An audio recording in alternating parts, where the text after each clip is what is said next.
Welcome to this video presentation here at Wimbledon Carriage Company.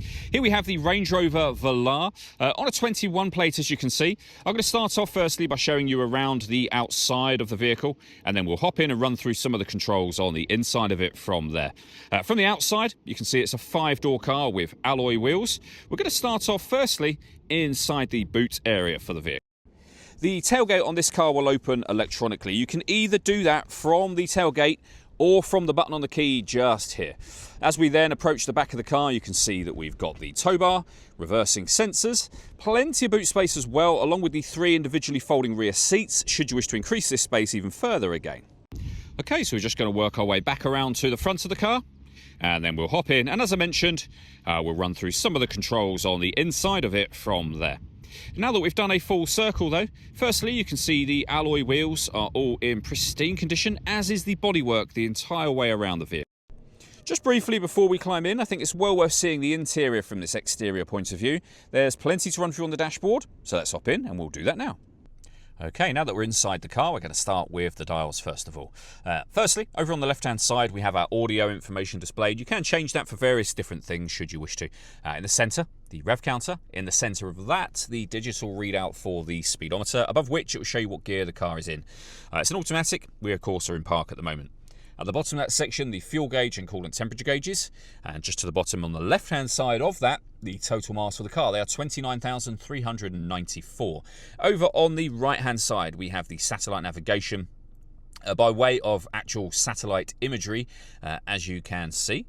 If we back out to the steering wheel, we have buttons over here for your stereo, for your phone, for cruise control, speed limiter, and even your heated steering wheel as well. Just behind the steering wheel, the minus and the plus pedal, so that you can change up and down a gear manually with this automatic gearbox. And then over into the center, the main touch screen. So on here, you can access your satellite navigation in full. Just there, you can input destinations or search for things, for example, as you can see, like food, fuel. You could search for hotels and shops, garages, etc. all on there.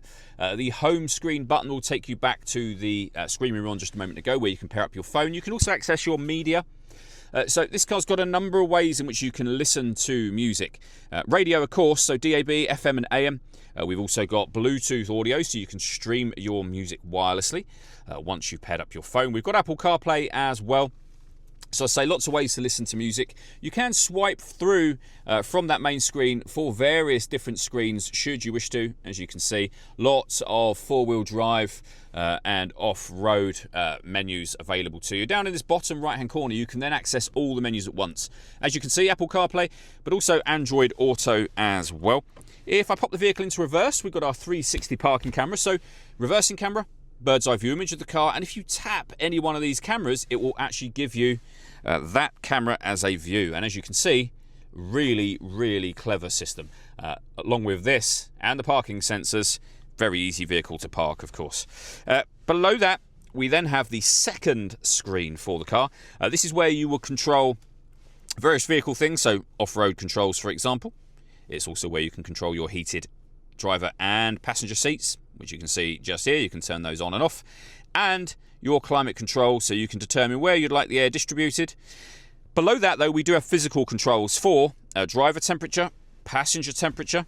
If you push this in, we then have your heated driver seat with 3 different heat settings, and you can do the same on the passenger side. If I tap the fan speed, we can then use this wheel to adjust the fan speed in the car as well.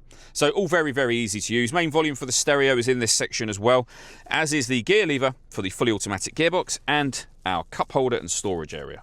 The last thing I wanted to mention is the panoramic glass roof. There is a sunblind that will open up all the way to the back of the rear seats, and as you can see, that lets in a huge amount of extra light to this cabin area. The last thing I wanted to mention is the paperwork we have for the car. So you can see the V5 registration document, of course. In this envelope is the spare key for the vehicle, so 2 keys in total. And then we have a printout from Land Rover to show the service history for the vehicle. So you can see at the bottom the pre-delivery inspection in 21, a service in 2021 as well, 23, and also just last month in 2025. All that leaves me to say is thank you for taking the time to watch this video. If you'd like to come and see the car for yourself and have a test drive, or you'd like a live bespoke video tour, please feel free to give us a call here at Wimbledon Carriage Company. We'd love to hear from you.